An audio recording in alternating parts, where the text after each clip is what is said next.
The orc girl turned the soup pot 3 times until its polished copper face pointed toward the wall, her green fingers quick and practiced at avoiding her own reflection. Lira Osworth had worked in the Bellmont estate kitchen for 8 months, and in that time she had developed a dozen small rituals to keep from seeing herself. She stirred with wooden spoons instead of metal ladles.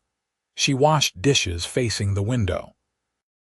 She kept her eyes on her hands when she polished silver, watching the cloth move, but never the shine beneath it. The other kitchen staff had stopped commenting on her peculiarities after the first few weeks, though Cook still occasionally muttered about efficiency when Lira took the long way around the scullery to avoid the row of hanging pans. "The master wants inventory of the wine cellar before supper," Cook announced, wiping flour from her broad hands. "Lira, you have the neatest hand. Go help Master Brennick with the counting." Lira nodded and untied her apron, smoothing down the plain gray dress beneath. Master Xander Brennick was the estate steward, a position that put him in charge of every practical matter from grain stores to staff wages.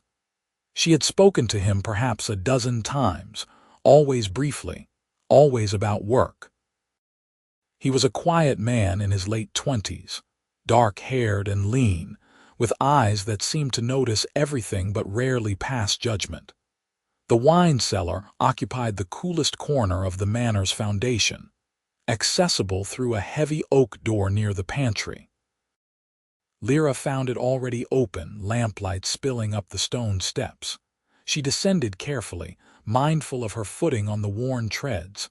Xander stood before a rack of bottles, a ledger open in one hand and a pencil tucked behind his ear. He glanced up as she reached the bottom step. "Lira." "Good." "I need someone who can actually write legibly while I count." He gestured to a small table where another ledger lay open beside an inkwell and pen. The last inventory was done by Thomas, and half his numbers looked like dying spiders. A small smile tugged at Lira's mouth despite herself. "Thomas has many talents. Penmanship is not among them. Diplomatic, I like that." Xander pulled the pencil from behind his ear and moved to the first rack. "Let us start with the reds. Bordeaux Vintage 1402, 12 bottles." Lira sat at the table and dipped the pen, writing the entry in her careful script. They fell into an easy rhythm, his voice echoing off the stone walls as he called out each wine and its count, her pen scratching across the page. The cellar smelled of oak and earth and the faint sweetness of very old wine. "You have excellent handwriting," Xander remarked after they had finished the third rack. "Did you learn before or after coming here?" "Before. My mother taught me. She worked as a scribe in a border town." Lira kept her eyes on the page. Most humans were surprised when orcs could read, let alone write well. A useful skill. Xander moved to the next section without further comment, as if literacy in an orc woman was no more remarkable than a bird having wings. They worked in comfortable silence for a while, the scratch of the pen and the soft clink of bottles the only sounds. Lira found herself relaxing in a way she rarely did around the other staff. Xander never stared at her tusks or made comments about her strength when she lifted something heavy. He simply treated her like another person doing a job. "Rhine, Vintage 1405, 8 bottles," Xander said, then paused. "Actually, 7. One is empty. Someone has been helping themselves. Should I note that?" "Yes, the master will want to know." He pulled the empty bottle from the rack and brought it to the table, setting it down beside the ledger. "Thomas again, I would wager. He has expensive taste for a footman." Lira glanced at the bottle and found herself face to face with her own reflection in the dark green glass. Her stomach clenched. She turned her head sharply away, focusing on a point somewhere past Xander's shoulder. "Are you well?" His voice held genuine concern. "Yes, just the light. It caught me oddly." The lie tasted sour. Xander was quiet for a moment. When Lira dared to look back, he had moved the bottle to a shelf behind him, out of her line of sight. He said nothing about it, simply returned to the wine racks and continued counting. But she knew he had noticed. Xander Brennick noticed everything. They finished the inventory. As the afternoon light filtering through the high cellar windows began to fade, Lira blotted the final entry and closed the ledger, relieved to return to the kitchen where she knew exactly which surfaces to avoid. "Thank you for your help," Xander said as they climbed the stairs. "Your script is far clearer than mine. I may request your assistance again." "Of course, Master Brennick. Just Xander is fine. We are not so formal below stairs." Lira nodded but knew she would continue using his title.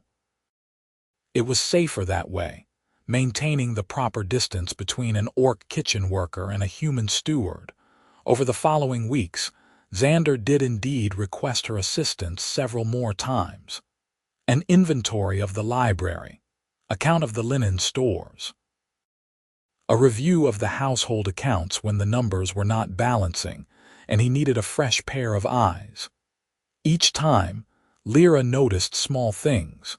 The way he positioned lamps so they did not create reflections on polished furniture. How he always handed her a pen from the wooden holder rather than the silver one. The careful way he avoided placing anything reflective within her direct line of sight. He was accommodating her fear without ever acknowledging it directly. The kindness of it made her throat tight.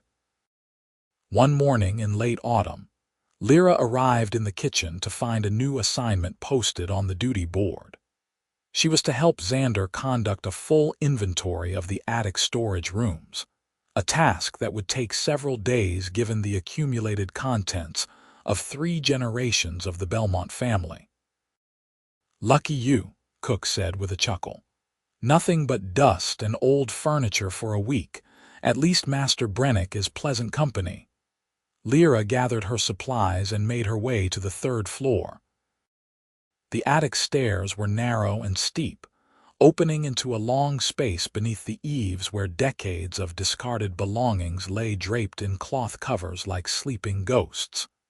Xander was already there, moving through the rows with a measuring eye. "We will catalog everything," he explained when Lira joined him. "The master wishes to know what is here before deciding what to keep or sell. Start with dimensions and basic description, note the condition, and I will assess value later."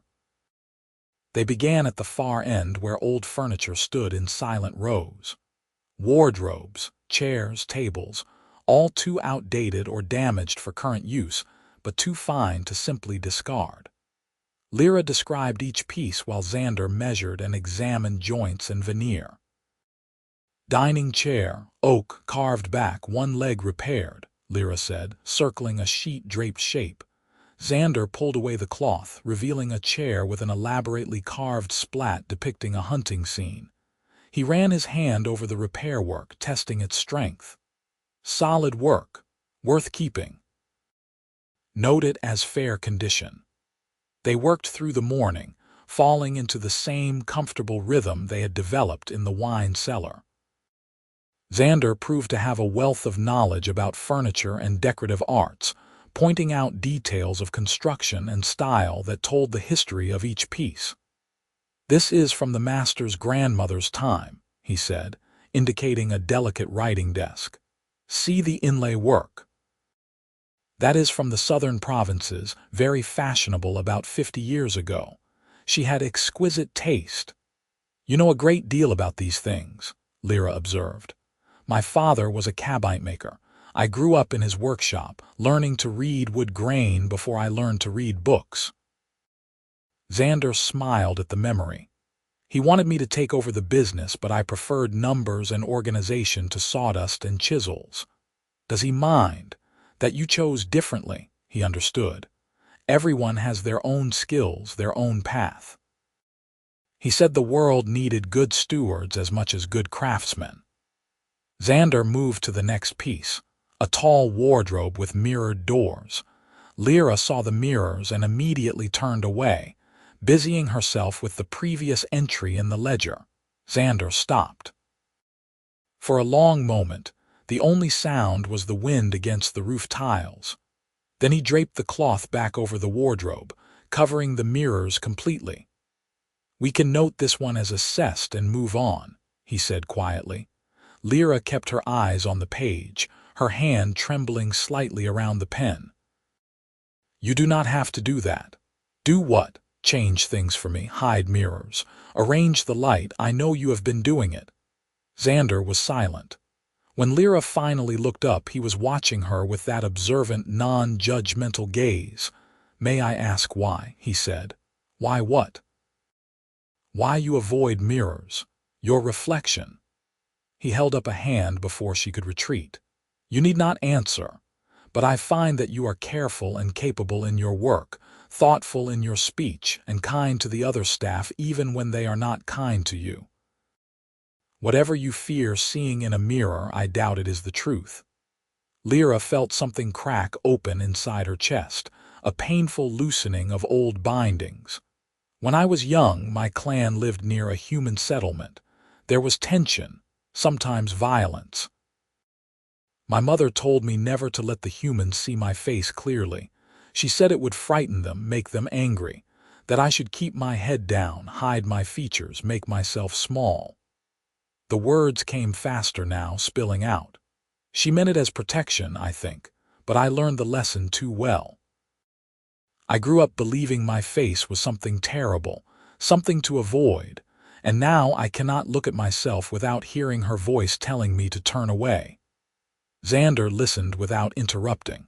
When she finished, he nodded slowly. "I cannot speak to what your mother faced, or why she felt the need to teach you that. Fear makes us do strange things to protect those we love." He moved closer, careful to stay within her sight rather than approaching from behind. "But you are here now, in a place where no one is frightened by your face. You work alongside humans every day. Have you noticed that cook assigns you to bring dishes to the dining room during dinner service? That Thomas asks your opinion on the flower arrangements? That the master himself nodded to you in the hallway last week?" Lira had noticed those things but had dismissed them as obligations, necessities of employment. "They tolerate me. They value you." Xander's voice was firm. "There is a difference. And perhaps it is time you learn to see what they see." He said nothing more about it that day, and Lira was grateful. The confession had left her feeling raw and exposed, as if she had peeled back her own skin. They finished the attic inventory over the next 4 days, and Xander kept their conversations light, filled with stories about furniture and household management, and the peculiar habits of the Bellmont family over the generations. But something had shifted between them. Lira felt it in the way Xander made sure to catch her eye when he praised her work, or how he positioned himself in her line of sight during their conversations, as if reminding her that she was worth looking at directly. 2 weeks later, on a cold morning when frost painted the windows white, Lira came downstairs to find something new hanging in the hallway outside the kitchen. It was a mirror, tall and rectangular with a plain oak frame, positioned at eye level on the wall. The glass was of excellent quality, clear and undistorted, and standing beside it, reviewing a household ledger as if it were the most natural place in the manor to do paperwork, was Xander. Lira stopped at the end of the hallway. Her first instinct was to turn around to find another route. But Xander glanced up and saw her. "Good morning, Lira. I was hoping to catch you. We need to review the menu for the winter feast. Cook has some questions about quantities." He was not blocking the hallway, but to reach the kitchen, Lira would have to walk past the mirror, past her own reflection. Her heart hammered against her ribs. She took one step forward, then another, keeping her eyes fixed on Xander. He had returned his attention to the ledger, calm and casual, as if they were meeting by any ordinary wall. As Lira drew closer, the mirror came into her peripheral vision. Her whole body tensed, screaming at her to look away, to turn her face. But Xander was right there beside it, solid and real, and she found herself looking at him instead of fleeing. "Cook is concerned we will run short of root vegetables," Xander continued, his tone conversational. "But I have checked the stores, and we are well supplied. The issue is organization. Half the turnips are in the main cellar, half in the cold room. Perhaps you could help coordinate a proper inventory and consolidation." Lira reached the spot directly across from the mirror. At the edge of her vision, she could see two figures reflected in the glass. Xander, dark-haired and focused on his ledger, and beside him, a green-skinned woman with small tusks and nervous eyes. Not a monster, not something terrible. Just a woman standing in a hallway with a man who was treating her like a person worth talking to. "I can do that," Lira heard herself say. "Excellent." Xander made a note in his ledger. "This afternoon, perhaps, I can assist if you need help moving anything." "Yes, that would be helpful." Xander glanced up and smiled at her. Not at her reflection, at her directly, his gaze warm and genuine. "You are invaluable, Lira. I am not certain how this household functioned before you arrived." The words settled somewhere deep in Lira's chest, warm as banked coals. She nodded, not trusting her voice, and continued past into the kitchen. The mirror remained in the hallway. And over the following days, Lira noticed that Xander always seemed to be nearby whenever she passed it. Sometimes he was genuinely working, reviewing accounts or checking supply lists. Other times, he was clearly inventing reasons to be there, examining the wainscoting or adjusting a lamp that did not need adjusting. But he was always beside the mirror, always within her line of sight when she looked at the glass. Slowly, by inches, Lira began to glance at the reflection. Just quick looks at first, barely more than a flicker of her eyes toward the glass. She saw her own face in fragments, the curve of a cheek, the point of an ear, the white gleam of a tusk against green skin. And she saw Xander beside her, steady and patient, his presence saying without words, "You are worth standing next to. You belong in this space." One morning, Lira stopped in front of the mirror deliberately instead of just passing by. Xander was reviewing the week's accounts nearby, and he glanced up as she paused. Lira looked at her reflection fully for the first time in years. She saw a young orc woman with intelligent eyes and careful posture. Her face was not beautiful by human standards, perhaps, but it was not terrible either. It was simply her face, as individual and ordinary as anyone else's. The tusks were small and neat. Her skin was a healthy green, darker along her arms where the sun had touched it during summer work in the kitchen garden. Her dark hair was pulled back in a practical braid that showed the shape of her skull and the delicate points of her ears. She looked like her mother. The realization hit Lira with unexpected force. She had her mother's eyes, her mother's strong jaw, features that had been formed by love and heritage, not by monstrousness. "It is a good mirror," Xander said quietly from beside her. "Clear glass, no distortion. My father always said that an honest mirror was worth more than a flattering one." Lira met his eyes in the reflection. "Thank you," she said, and the words held more weight than just gratitude for a mirror. Xander nodded, understanding. "You are welcome." He returned to his ledger, but Lira saw the small smile on his face. After that, the mirror became part of Lira's routine. She stopped to check her appearance before carrying dishes to the dining room. She made sure her apron was straight, her hair tidy. Small acts of normalcy that other people performed without thinking, but which felt revolutionary to her. And often, when she stopped at the mirror, Xander was there. Not hovering, not making a production of it. Just present, going about his work, reminding her by his mere proximity that she did not have to face herself alone. The household staff began to notice the change in Lira. She walked with her head up now, met people's eyes during conversations. When Thomas made a joke, she laughed openly instead of hiding behind her hand. Cook remarked that Lira seemed to have come out of her shell, which was as close to affection as the gruff woman ever expressed. But not everyone was pleased with Lira's transformation. Mistress Helena Ashford, the head housekeeper, had managed the Bellmont household for 15 years with an iron hand and rigid views about propriety. She was a thin, sour-faced woman in her 50s who believed that everyone and everything had a proper place, and that maintaining those boundaries was essential to civilization. She had tolerated Lira as a kitchen worker, barely. But when Xander began recommending Lira for more visible tasks, Helena's tolerance eroded. "The orc girl cannot serve at table during the winter feast," Helena announced at the weekly staff meeting. "It would be inappropriate." The room went quiet. Lira felt heat rise in her face, but she kept her expression neutral. Xander, sitting across the table, leaned forward. "Lira has been serving at table for months without issue," he said evenly. "She has excellent deportment and manages the soup course better than anyone else on staff." "Why would she be inappropriate now?" Helena sniffed. "The winter feast is a formal occasion with guests from neighboring estates. We must present our best face as a household.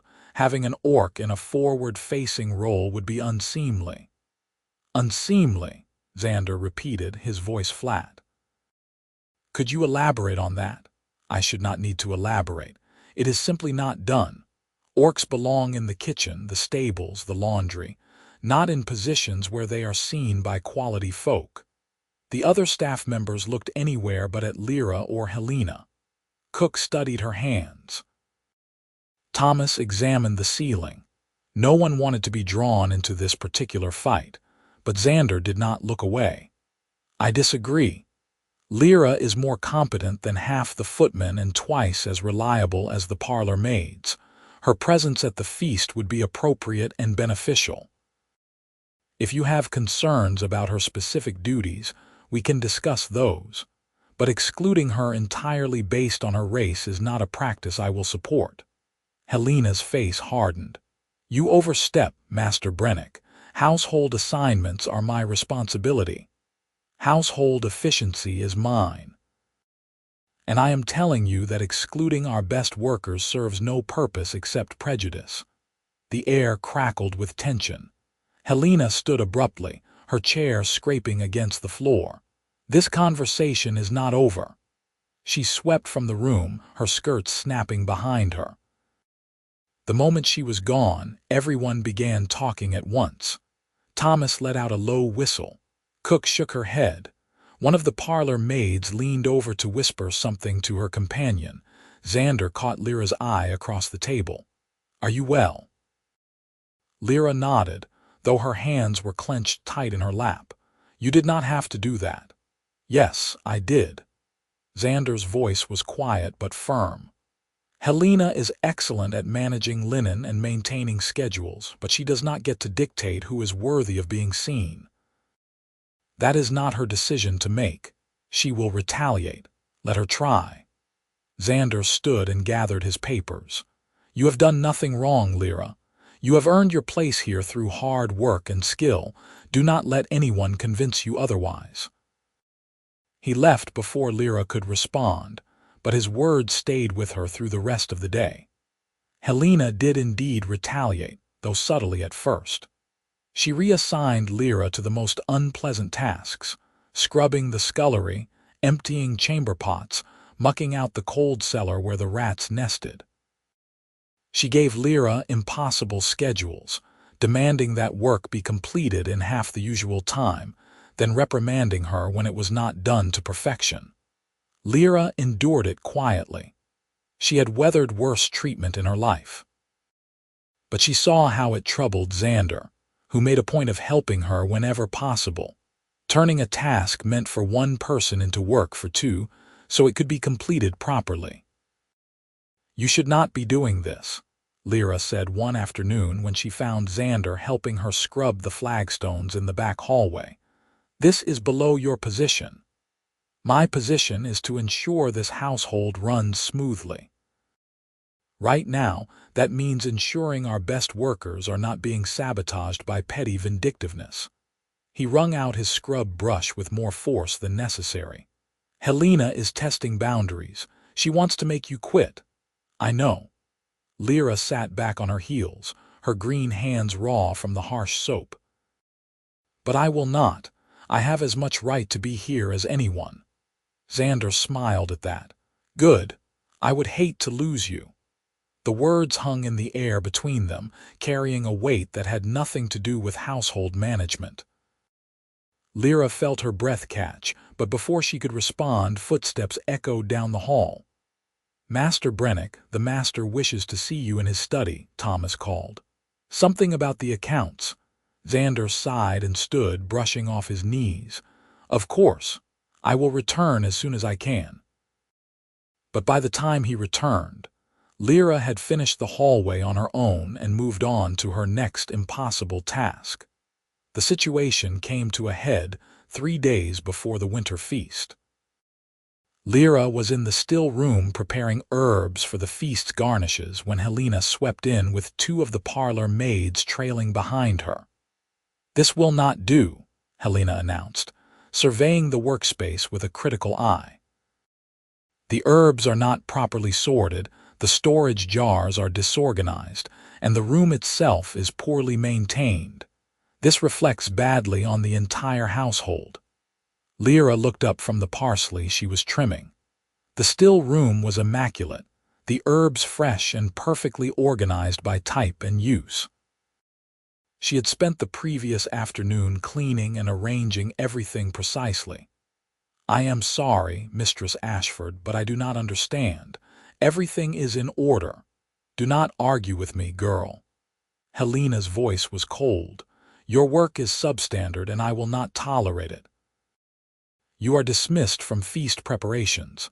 I will assign someone more competent to complete the garnishes. But I have already prepared half of them and done it poorly. Leave. Now."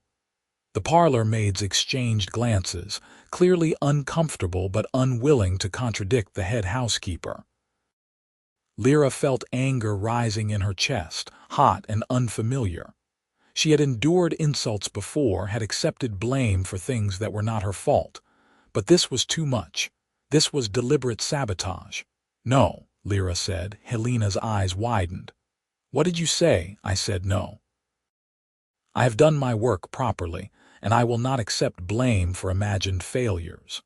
If you have specific concerns about my preparations, please tell me what they are so I can address them. But I will not simply leave because you wish to remove me from a visible task." "How dare you speak to me with such insolence?" Helena's face flushed red. "I will have you dismissed entirely for this. You forget your place. My place is here doing my job, the same as anyone else." Helena turned to the parlor maids. "You heard her insubordination. You are witnesses." She spun back to Lira. "Gather your things. You are no longer employed at Bellmont Estate." But before Lira could respond, a new voice cut through the tension. "I think not." Xander stood in the doorway, his normally mild expression hardened into something sharp and unyielding. "You do not have the authority to dismiss staff, Mistress Ashford. That power rests with the master alone. Master Brennick, this is a matter of household discipline.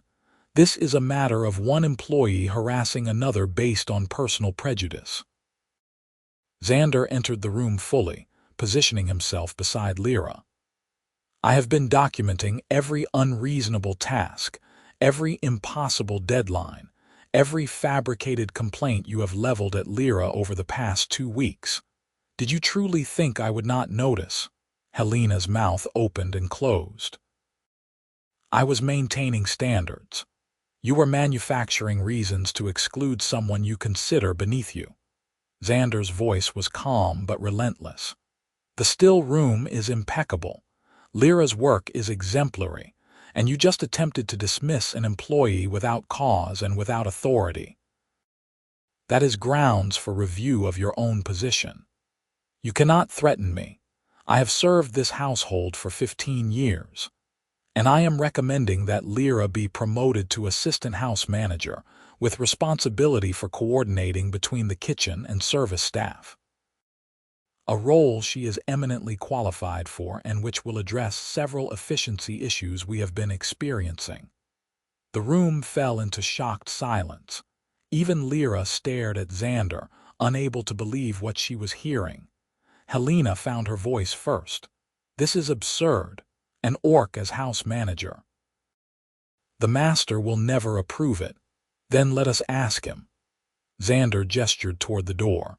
"Shall we all present our cases to Master Bellmont? I have my documentation.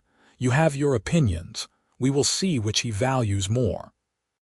For a long moment, Helena seemed on the verge of accepting the challenge. But then her eyes narrowed, calculating. She was not foolish enough to take a battle she might lose directly to the master. "This is not over," she said coldly. She swept from the room with the parlor maid scurrying after her, leaving Lira and Xander alone among the herbs.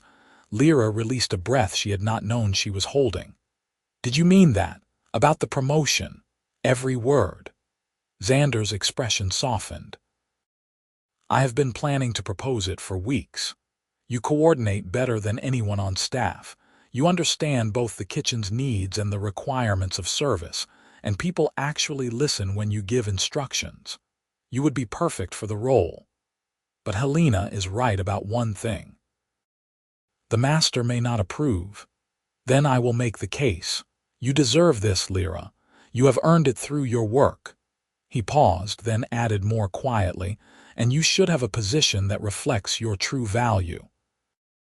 Lira felt that warmth in her chest again, the one that appeared whenever Xander looked at her, like she mattered, like she was more than just a worker to him. "Why?" she asked. "Why do you care so much?" Xander was quiet for a moment, and when he spoke, his voice was careful. "Because I have spent my life watching people be judged for circumstances beyond their control. My father was the son of a farmer, working with his hands in a trade considered beneath the gentry.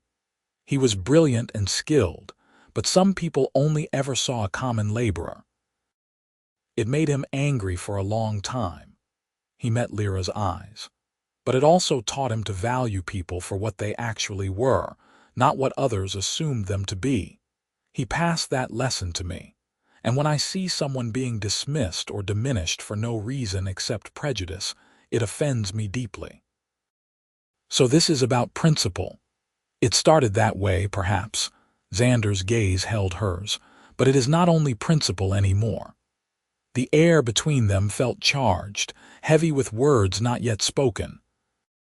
Lira's heart was beating too fast, and she could not look away from Xander's face, from the honesty in his eyes. The moment broke when Thomas appeared in the doorway, breathless. "Master Brennick, the wine merchant is here early, and he is arguing about the prices in your order. He is getting quite loud about it." Xander sighed. "Of course he is." He glanced back at Lira. "We will continue this conversation, but first I must go prevent a scene in the receiving hall." He left, and Lira was alone with her herbs and her racing thoughts. That evening, Xander presented his recommendation to Master Bellmont, the estate's owner. Lira was not present for the conversation, but Thomas gleefully reported every detail to the kitchen staff the next morning. The master asked Master Brennick if he was certain about promoting an orc to such a visible position, and Master Brennick said he had never been more certain of anything in his professional life. He had charts, showing how much smoother things have run since Lira started helping coordinate between departments. And then Mistress Ashford tried to argue that it would damage the household's reputation, and the master said that he cared more about his household running well than about what the neighbors might think. It was magnificent. Cook snorted. So the girl is getting the promotion. Indeed. Master Bellmont approved it on the spot. Lira is officially assistant house manager as of today. Better wages, too, and she is to be consulted on all matters of coordination and scheduling. The kitchen erupted in a mix of congratulations and gossip. Lira felt overwhelmed by the attention, but also a fierce pride. She had not asked for the promotion, but she would do the work justice. Helena did not congratulate her. The head housekeeper maintained an icy silence, but Lira noticed that she no longer invented impossible tasks or fabricated complaints. The direct approach had failed. Helena would have to find another way. The winter feast arrived with cold winds and clear skies. Lira threw herself into the coordination work, ensuring that dishes emerged from the kitchen precisely when the service staff needed them, that tables were set with the correct arrangements, that the flow of courses proceeded smoothly.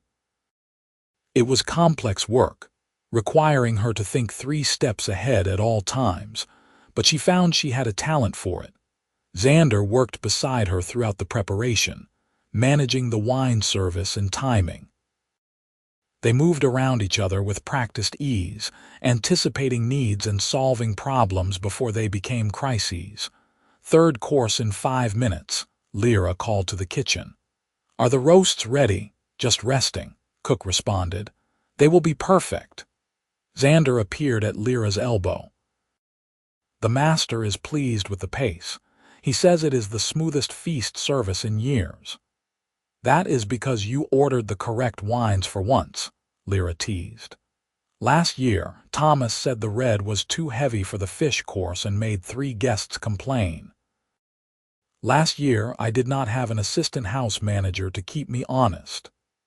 Xander smiled at her, and Lira felt her breath catch. The feast was indeed a success. The food was praised, the service seamless, and Master Bellmont made a point of thanking both Xander and Lira publicly in front of the assembled guests. Lira stood beside Xander as the master spoke, and she realized that she was not hiding or trying to be invisible. She was accepting recognition for work well done, and it felt right. But Helena's absence from the receiving line was conspicuous. 2 days after the feast, the household was still cleaning and restoring order when Thomas burst into the kitchen looking stricken. "Something terrible has happened," he announced. "The master's wife's pearl necklace is missing, the one that belonged to his grandmother worth a small fortune. Mistress Ashford is saying it was stolen during the feast." A cold knot formed in Lira's stomach. Stolen by whom? Thomas would not meet her eyes. "She is saying that the only new person with access to the family's private rooms during the feast was you in your coordination role, that you must have taken it." The kitchen fell silent. Every eye turned to Lira. "That is absurd," Cook said sharply. "Lira would never steal anything." "Of course not," Thomas agreed quickly. "But Mistress Ashford is insistent. She has already told the master her suspicions. He is calling an investigation." Lira felt the ground shift beneath her feet. This was Helena's retaliation, clever and vicious. A theft like this could see Lira dismissed at best, prosecuted at worst. And who would believe an orc's word over a respectable head housekeeper? Xander appeared in the doorway behind Thomas, his face grim. "Lira, the master wishes to speak with you in his study. I will accompany you." The walk to the study felt like a march to execution.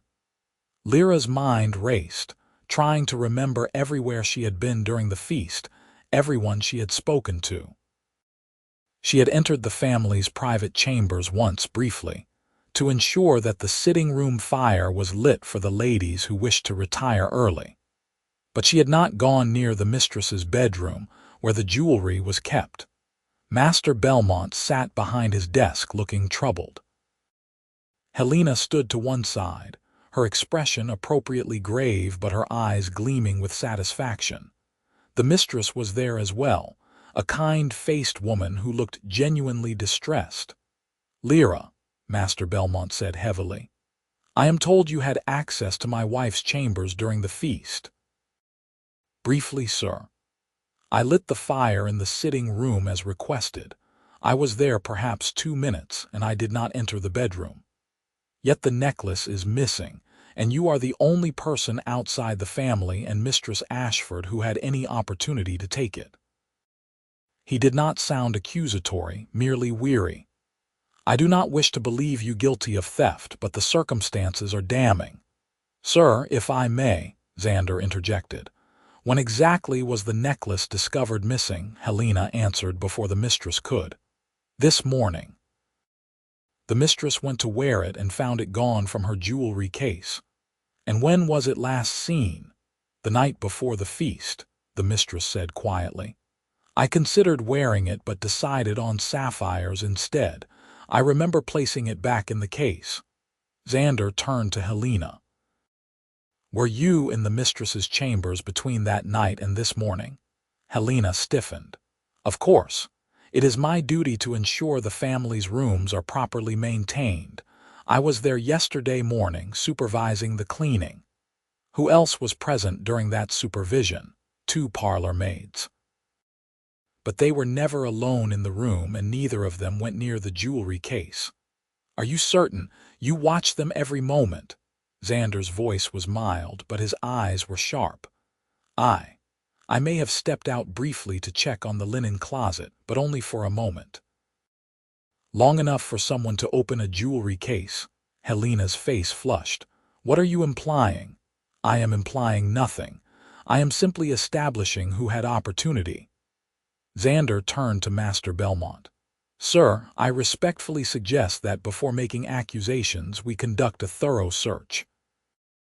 If the necklace was stolen, it must be somewhere, and if it was merely misplaced, we will find it." The master nodded slowly. "A reasonable suggestion. Very well. We will search."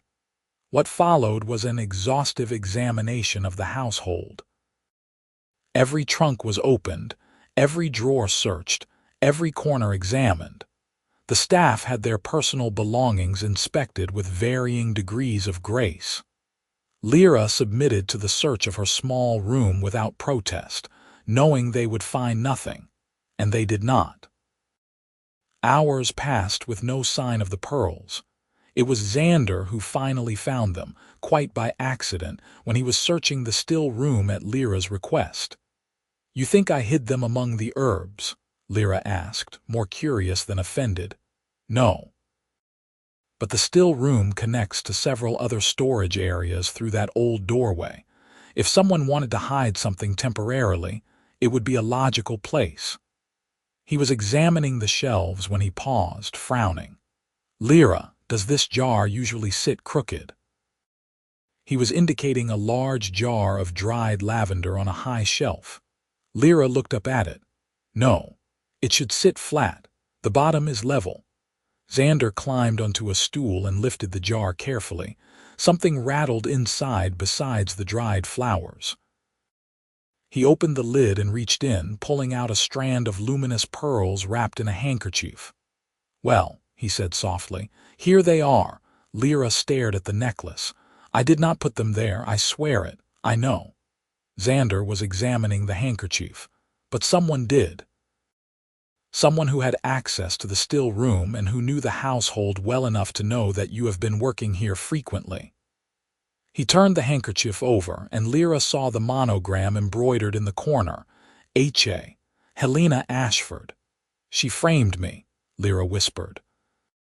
"She stole the necklace herself and hid it here so I would be blamed. So it would appear." Xander's voice was cold with anger. "She must have taken it during that moment when she stepped out to check the linen closet.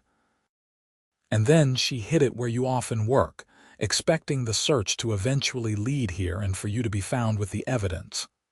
"But why? She already lost the argument about my promotion. Why risk so much?" "Because she could not bear to lose to an orc." Xander carefully wrapped the necklace back in the handkerchief. Some people would rather destroy what they cannot control. Come, we are bringing this to the master immediately. Master Bellmont's face grew darker as Xander explained where the necklace had been found and the implications of the monogrammed handkerchief. Helena was summoned and confronted with the evidence. She tried to bluster, claiming someone must have planted the necklace there to frame her. But the story fell apart under questioning. She had been the one to insist most strongly on Lyra's guilt. She had been the only person besides family in the mistress's chambers at the right time, and the handkerchief was distinctively hers, marked with her own initials. In the end, she broke down and admitted it. She had hoped to drive Lira away, to prove that orcs could not be trusted in positions of responsibility. The theft was meant to be discovered quickly, before the master involved authorities, and Lira would simply be dismissed in disgrace. "I served this household for 15 years, Helena said bitterly, "and I was passed over for promotion in favor of a creature who has been here less than a year. It is an insult, an outrage." "The outrage," Master Bellmont said coldly, "is that a trusted servant would steal from my family and attempt to destroy an innocent woman's reputation. You are dismissed immediately, Mistress Ashford, without references. Be grateful I do not have you prosecuted for theft." Helena left within the hour, her belongings hastily packed, her head held high despite the disgrace. The household staff watched her go in stunned silence. That evening, Lira stood in the hallway before the mirror Xander had hung months ago. She looked at her reflection and saw a woman who had been tested and had not broken, who had stood up for herself and been vindicated. "I worried," she said quietly, and Xander, who had come to stand beside her as always, looked at her questioningly. "When she accused me, I worried that everyone would believe it, that they would think I was exactly what she said, a creature not to be trusted. But they did not. No, Cook spoke in my defense. Thomas searched for the truth instead of assuming guilt.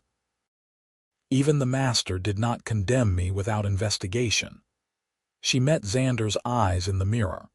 "You taught me that I did not have to hide from my own reflection, but you also showed me that other people could see me clearly without prejudice. That was a greater gift." Xander's expression softened. "You gave yourself those things, Lira. You stood up to Helena when she tried to dismiss you. You did not run or hide when accusations came. You trusted in your own worth."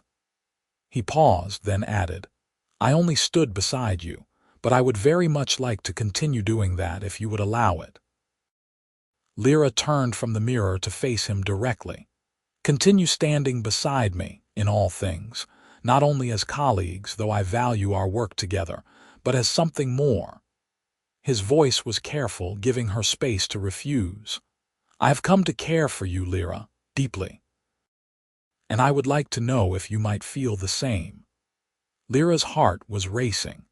She thought about the mirror in the hallway, about Xander always positioning himself beside it so she would not have to face her reflection alone. About his patient defense of her worth, his steady presence, the way he looked at her as if she was someone precious. "I do," she said simply. "I care for you. I think I have for weeks now, but I did not dare to hope you might feel the same." Xander smiled, the expression transforming his usually serious face. "Then may I court you properly, with walks in the garden and conversations that have nothing to do with household management. With all the traditional foolishness that people engage in when they are attempting to win someone's affection." Lira laughed, feeling lighter than she had in years. "I think I would like that very much." He took her hand, his human fingers warm around her green ones, and they stood together in the hallway while the household bustled around them, too busy with evening duties to notice the steward and the assistant house manager holding hands beside an oak-framed mirror. The courting that followed was indeed traditional, though conducted within the constraints of their work. They walked in the garden during breaks, sat together during meals, found excuses to work side by side. The household staff noticed and approved, though Cook made a point of warning Xander that if he hurt Lira, he would find himself facing down a very angry woman with a very large ladle. Master Bellmont noticed as well. He called Xander to his study one afternoon and asked directly if his intentions toward Lira were honorable. "Entirely so, sir," Xander said. "I intend to ask her to marry me if she will have me. An orc wife for a human steward, it will raise eyebrows. Let them rise. I care more about spending my life with someone I admire and love than about eyebrows." Master Bellmont smiled at that. "You have my blessing, then, and my approval to continue your work together. You make a formidable team." Xander proposed on a cold evening in early spring when the garden was just beginning to wake from winter. They were walking among the bare rose bushes, discussing plans for the summer planting, when he stopped and turned to face her. "Lira, I have something to ask you, and I find myself uncharacteristically nervous." Lira looked at him curiously. "You are never nervous." "I am nervous now." He took both her hands in his. "I know we have not been courting long by traditional standards, but I have known my own mind for months. You are brilliant and capable, kind and strong, and I cannot imagine continuing my life without you in it. Would you do me the great honor of becoming my wife?" Lira felt tears prick her eyes, though she was smiling. "Yes, yes, I will marry you." Xander kissed her then, gentle and careful as if she was something precious. And Lira kissed him back, no longer afraid to be seen, no longer hiding from her own worth. They were married in the estate's chapel 6 weeks later, with the household staff in attendance and Master Bellmont himself giving Lira away. She wore a dress of deep green silk that Cook had helped her choose, and she carried spring flowers from the garden. But the moment that mattered most to Lira came just before the ceremony, when she stood in front of a full-length mirror in the dressing room, adjusting her veil. Her mother would never see her like this, married and happy, no longer afraid. But Lira looked at her reflection and felt no shame, no need to turn away. She saw an orc woman in wedding clothes, about to marry a good man who loved her for exactly who she was. Her green skin glowed with health. Her tusks gleamed white against her smile. Her pointed ears poked through her carefully arranged hair. She looked strong and alive and ready for the future. The door opened and Xander entered, stopping when he saw her. "I know it is bad luck to see the bride before the ceremony," he said, "but I could not help myself. I wanted to make sure you were well." "I am well." Lira turned from the mirror to face him. "I am better than well.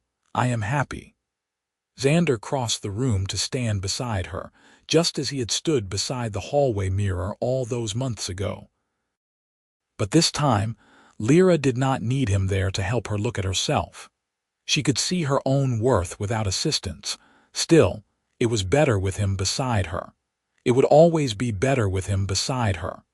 The ceremony was simple and beautiful. They spoke their vows clearly, looking into each other's eyes, promising to stand together through whatever came. When the priest pronounced them married, the household staff applauded, and Cook cried into her handkerchief. The celebration afterward was joyful, with music and dancing and more food than seemed reasonable. Thomas got pleasantly drunk and gave a rambling toast about love conquering prejudice. The master's wife presented Lira with a pearl bracelet that had belonged to her mother, saying that it should be worn by someone who understood its value. But the moment Lira treasured most came late in the evening, when she and Xander slipped away from the festivities to walk in the garden. The spring air was cool and sweet, and stars blazed overhead. "Are you happy?" Xander asked, pulling her close. "I am, though I never imagined my life would lead here, to an estate garden at night, to standing beside someone who sees me clearly and loves what he sees. Lira looked up at him. When I first arrived here, I could not look at my own face without hearing my mother's voice telling me to hide. I thought I was something shameful. And now I know I am simply myself. Orc and woman, strong and flawed, worthy of being seen, she smiled. You taught me that. Xander shook his head gently. You taught yourself. I only provided the mirror. And stood beside it, Lira added. That was the important part. You did not just tell me I had worth. You demonstrated it day after day by treating me as if I was someone worth standing next to. You are worth standing beside, Xander said seriously. You are worth everything.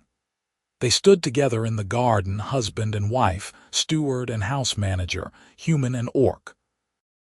Two people who had found each other across the boundaries of prejudice and fear, who had learned to see clearly and love honestly. Above them, the stars wheeled in their ancient courses, indifferent to the small dramas of mortals below. But to Lira and Xander, this moment was everything. This moment was the beginning of a life built on truth and trust, and the simple, revolutionary act of standing beside someone and saying, "You are worth seeing. You belong here. You are enough." 6 months into their marriage, Master Bellmont announced that he was accepting a position in the capital and would be closing the estate. The news sent the household into chaos. Some staff would travel with the family to the city. Others would seek new positions. Everyone worried about the future. But Xander came home from the master's study one evening with unexpected news. Master Bellmont is selling the estate to a merchant family from the eastern provinces, he said, sitting beside Lira at their small kitchen table in the steward's cottage they now shared. They will need someone to manage the household and coordinate the transition.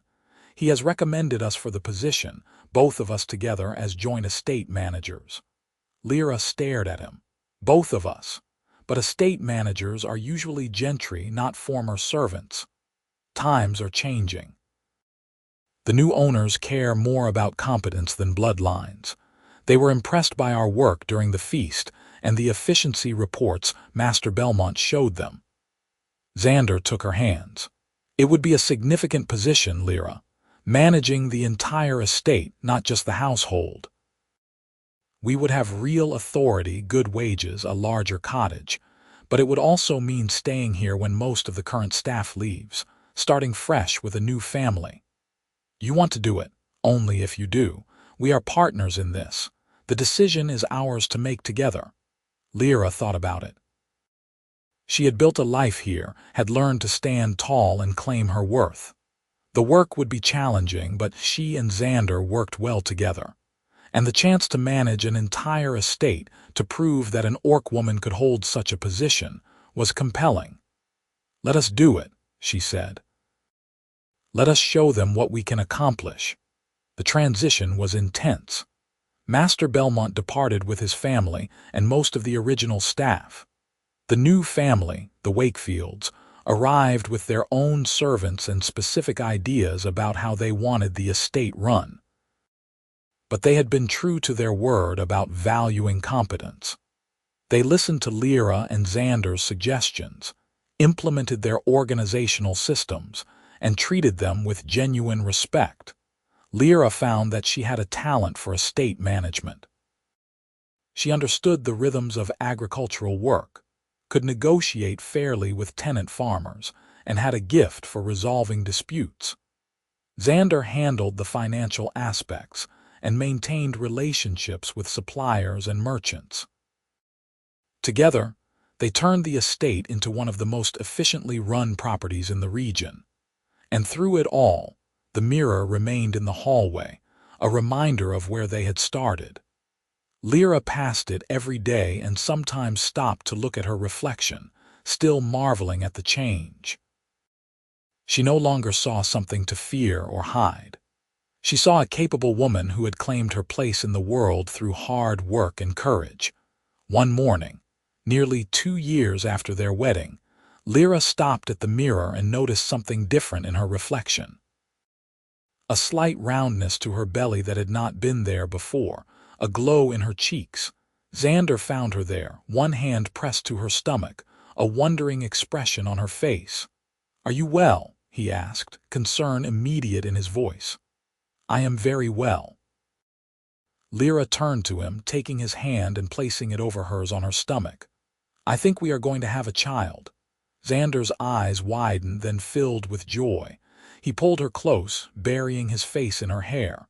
"A child," he whispered. "Truly, truly. I will see the midwife to be certain, but I am fairly sure. How do you feel? Are you frightened?" Lira thought about it. A year ago, she might have been terrified, worried about what it meant to bring a half-orc child into a world that could be cruel. But she looked at Xander's face, at the pure happiness there, and she felt only joy. "I am not frightened. Our child will grow up knowing they are loved and valued. They will not have to learn to hide." "No," Xander agreed fiercely. "They will not." The midwife confirmed what Lira already knew. She was healthy, and the pregnancy was progressing well. The Wakefields were delighted by the news and insisted on giving Lira lighter duties as her belly grew. The months passed in a blur of preparations. Xander built a cradle with his own hands, remembering the carpentry lessons from his father. Lira sewed tiny clothes and blankets. The household staff, most of whom had grown to deeply respect their managers, offered gifts and advice. Lira's labor began on a warm autumn evening, with leaves falling golden outside the cottage windows. It was long and difficult, as first births often were, but the midwife was skilled, and Xander stayed beside Lira through all of it, holding her hand and offering water and whispering encouragement. When the baby finally arrived in the pale light of dawn, the midwife cleaned her gently and placed her in Lira's arms. A girl, perfect and tiny, with green skin a shade lighter than Lira's and delicate pointed ears. Her tusks would come in later, the midwife said, but she was healthy and strong. "She is beautiful," Xander breathed, touching one tiny hand with his finger. The baby gripped it reflexively, and he laughed with delight. "What should we name her?" Lira asked, unable to look away from her daughter's face. They had discussed names for months, unable to decide. But now, looking at the baby's calm, alert expression, Lira knew. "Vera," she said. "Her name is Vera." Xander smiled. "Vera Brennick, it suits her." Vera grew quickly, a bright and curious child who seemed to inherit Lira's intelligence and Xander's calm temperament. She had her mother's green skin and pointed ears, her father's dark hair and brown eyes. The mixed heritage was visible in every feature, and Lira watched carefully for signs of prejudice or cruel comments. But the Wakefields treated Vera like any other child, often inviting her to play with their own grandchildren when they visited. The estate workers grew used to seeing the little half-orc girl toddling after her parents during inspections, asking endless questions in her piping voice. And if anyone had ugly thoughts about a mixed family, they kept those thoughts silent in the face of Lira and Xander's competence, and the Wakefields' obvious approval. When Vera was 3 years old, Lira took her to the hallway mirror one morning. The little girl was fascinated by mirrors, always wanting to look at herself, making faces and laughing at her reflection. "Mama, why is my face green?" Vera asked, touching her cheek in the glass. Lira knelt beside her daughter, seeing both their reflections side by side. "Because you are half-orc like me, you got my green skin and pointed ears." "And I got Papa's hair," Vera added solemnly, touching her dark curls. "You did. You are both of us together, special and perfect." Vera considered this. "Tommy at the farm said I look funny." Lira's heart clenched, but she kept her voice calm. "What did you say to Tommy?" "I said I look like my mama and papa, and that is not funny, that is just me." Vera looked up at Lira with her father's serious eyes. Was that right? That was exactly right. Lira hugged her daughter close. You never have to be ashamed of how you look, Vera. You are beautiful and strong, and you come from people who love you. I know, Vera said simply, as if it was the most obvious thing in the world. And perhaps for her, raised with love and acceptance, it was. That evening, Lira told Xander about the incident. He listened with a frown, then nodded. I will speak to Tommy's father, but Vera handled it well. She did. Lira leaned against him, grateful for his warmth. She will not grow up as I did, afraid to see herself. She already knows she belongs. Because you taught her, Xander said, kissing her forehead. You broke the pattern. Years passed. The estate prospered under Lira and Xander's management.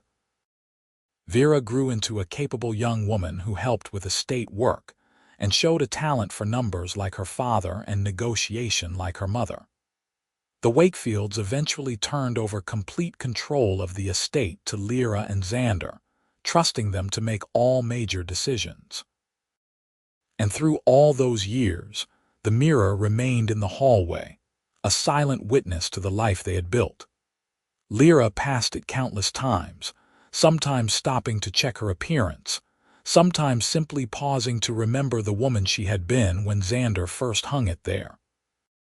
One evening, when Lira was in her 40s and Vera was grown and beginning to talk about starting her own life, Xander found Lira standing before the mirror, lost in thought.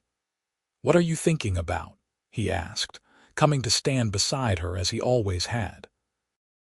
"I was remembering the first time I looked at this mirror, how terrified I was, how certain I was that my reflection showed something monstrous.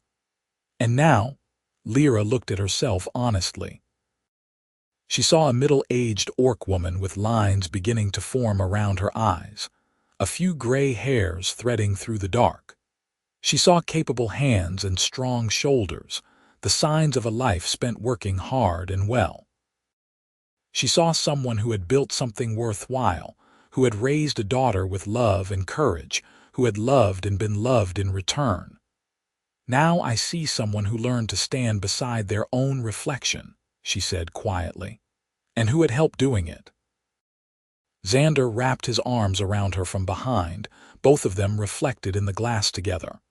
Human and orc, husband and wife, partners in work and life. "I would do it again," he said. "Every part of it. The mirror, the standing, the fighting for you to be seen as you deserved. I would do it 1,000 times over." Lira leaned back against him, feeling the steady beat of his heart. "I know, and that is why I love you." They stood together in the hallway as evening light faded to dusk. Two people who had found each other across every barrier the world could put between them. Two people who had built a life on the simple, radical act of seeing and being seen without shame. The mirror reflected them both, clear and honest, showing the truth of what they had become together. Not perfect but real, not without struggle but victorious, not hiding but standing tall, and in that reflection Lira saw the future as well as the past. She saw Vera bringing her own children to visit someday, teaching them to look at themselves with pride. She saw the estate continuing to thrive, a place where worth was measured by character and work, rather than species or bloodline. She saw herself and Xander growing old together, still standing side by side, still partners in all things. The woman who had once turned away from every polished surface looked at her reflection now and smiled. She had come so far from that frightened girl in the kitchen. And the journey had taught her the most important lesson of all, that true worth did not come from how others saw you, but from how you learned to see yourself. And sometimes, when you were very lucky, you found someone who stood beside you while you learned that lesson.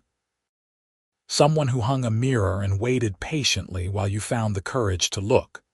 Someone who showed you, through presence and loyalty and love, that you were worth standing next to. Lira had found that someone, and in doing so, she had found herself. The mirror gleamed in the lamplight, reflecting two people who belonged together, who had earned their happiness through courage and kindness and the daily choice to see and be seen. It was enough. It was more than enough. It was everything. Months later, in the midst of a particularly demanding season, Lira received an unexpected letter. The handwriting was old-fashioned and careful, and when she opened it, she found it was from her mother. Lira had not spoken to her mother in years, not since leaving home to find work. The letter was brief, saying that her mother had heard Lira had done well for herself, that she was married and managing an estate. Could she perhaps visit, to see her daughter and meet her family? Lira sat with the letter for a long time, emotions warring inside her. Part of her wanted to refuse, still angry at the lessons that had taught her to hide. But another part remembered that her mother had been trying to protect her the only way she knew how, in a world that was often cruel to orcs. She showed the letter to Xander that evening. "What do you want to do?" he asked carefully. "I think I want to see her, to show her that I survived, that I thrived even without learning to hide. Then she should come. We have room, and Vera should know her grandmother." Lira's mother arrived 3 weeks later, a smaller, older version of Lira herself with gray-streaked hair and tired eyes. She stood in the cottage doorway looking uncertain until Lira stepped forward and embraced her. "Welcome, Mother. I am glad you came." Over the next few days, Lira watched her mother's eyes widen as she saw the life her daughter had built. The respect the estate workers showed Lira, the easy partnership between Lira and Xander, the confidence with which Vera moved through the world, never hiding or diminishing herself. On the third evening of her visit, Lira found her mother standing in front of the hallway mirror, tears streaming down her green cheeks. "Mother, what is wrong?" Her mother turned, and her face was filled with sorrow and wonder. "I taught you wrong," she whispered. "I was so afraid of what might happen to you that I taught you to be ashamed, to hide. I thought I was protecting you, but I was hurting you." Lira felt her own eyes sting. "You did what you thought was right. The world you knew was dangerous. But you found a better world, or you made one." Her mother gestured around them. "You stand tall here. You are seen and respected, and I nearly prevented that by teaching you to look away from yourself." "You also taught me to read and write," Lira said gently. "You taught me to work hard and speak clearly. You gave me tools, even if some of the lessons needed unlearning." Her mother reached out and took Lira's hand. "I am so proud of you, of the woman you became despite my fears." They stood together in front of the mirror, mother and daughter, both reflecting back green skin and tusks and pointed ears. Two generations of orc women, one who had learned to hide and one who had learned to stand visible. "Grandmother," Vera's voice called from the garden. "Come see the roses." "They are blooming," Lira's mother smiled through her tears. "She is so confident, so free." "Because she grew up knowing she did not have to hide," Lira said.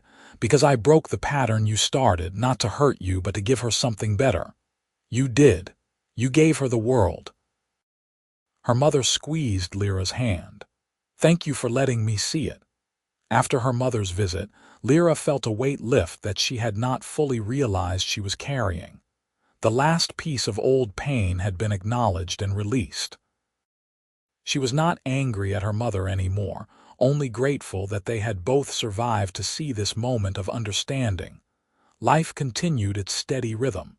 Seasons turned. The estate flourished. Vera eventually married a kind young man from a neighboring property, a human who looked at her with the same regard Xander had always shown Lira. They settled nearby, and in time, they gave Lira and Xander grandchildren who ran through the estate gardens with green-tinged skin and mixed features, and absolute confidence in their place in the world. On Lira's 50th birthday, the household threw a celebration. The Wakefields attended, along with workers from across the estate, friends from neighboring properties and family. It was a joyful chaos of food and music and laughter. Late in the evening, when most of the guests had departed and only family remained, Vera stood up to offer a toast. "To my mother," she said, raising her glass, "who taught me that worth is not given by others but claimed by yourself, who showed me how to stand tall and look the world in the eye without fear, who built a life of dignity and love, and who shared that life with all of us. Thank you, Mama, for being brave enough to see yourself clearly, and for teaching me to do the same." Everyone drank to that, and Lira found her eyes wet with tears. Xander put his arm around her, and she leaned into his warmth, grateful beyond words. Later that night, after everyone had gone and the cottage was quiet again, Lira stood one more time in front of the mirror in the hallway. Xander came to stand beside her, as he had done countless times over the years. "You remember the first day you hung this mirror?" Lira asked. "I remember everything about those days, how carefully you avoided every reflection, how much courage it took for you just to walk past this hallway." He smiled at her in the glass. "I remember thinking that anyone who worked so hard to avoid seeing themselves must have been taught to fear their own worth, and I wanted to teach you something different. You did.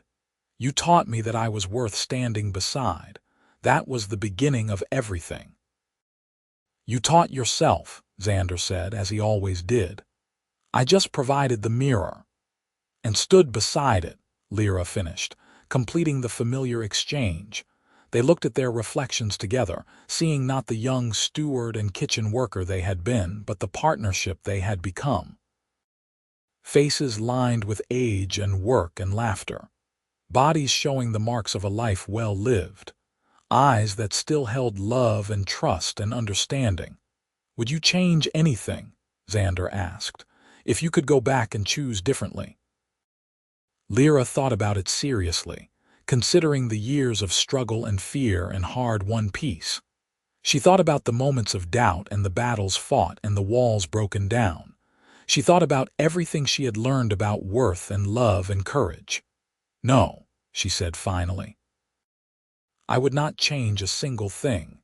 Even the hard parts taught me something I needed to know. Even the fear made the freedom sweeter." "I am glad," Xander said, pulling her close, "because I would not change anything either. Every moment led me here, to this life with you, and I would not trade that for anything." They stood together in the quiet hallway, two people who had learned to see clearly and love honestly. The mirror reflected them back with simple truth. Here was a life built on courage and kindness. Here was a partnership forged in understanding and maintained through daily choice. Here was love that had survived every test and emerged stronger. Lira looked at her reflection and saw someone who had traveled far from the frightened girl who turned soup pots to hide from her own face. She saw someone who had claimed her worth and built a life of meaning. She saw someone who had learned the most important lesson of all, that you could not truly love others until you learned to look at yourself with honesty and compassion. The mirror had taught her that. Or rather, the man who had stood beside it had taught her that, through patience and presence and unwavering belief in her worth. Xander had given her many gifts over the years. His love, his partnership, his steady support. But the first gift, the one that had made all the others possible, was this. He had shown her that she was worth standing beside, that she deserved to be seen fully and clearly without shame or fear. And in learning to see herself, Lira had learned to see everything else clearly too. The world was still imperfect, still capable of cruelty and prejudice. But it was also capable of love and understanding and change. People could learn and grow. Patterns could be broken. Fear could be replaced with courage. It started with a mirror and someone willing to stand beside it. But it became so much more. It became a life, a family, a legacy of courage passed down through generations. Lira smiled at her reflection, at the green-skinned woman looking back at her with knowing eyes. She reached for Xander's hand, and he took it without hesitation, their fingers interlacing with the ease of long practice. "Thank you," she said quietly, "for the mirror, for standing beside it, for teaching me to see." "Thank you," Xander replied, "for having the courage to look, for building this life with me, for being exactly who you are."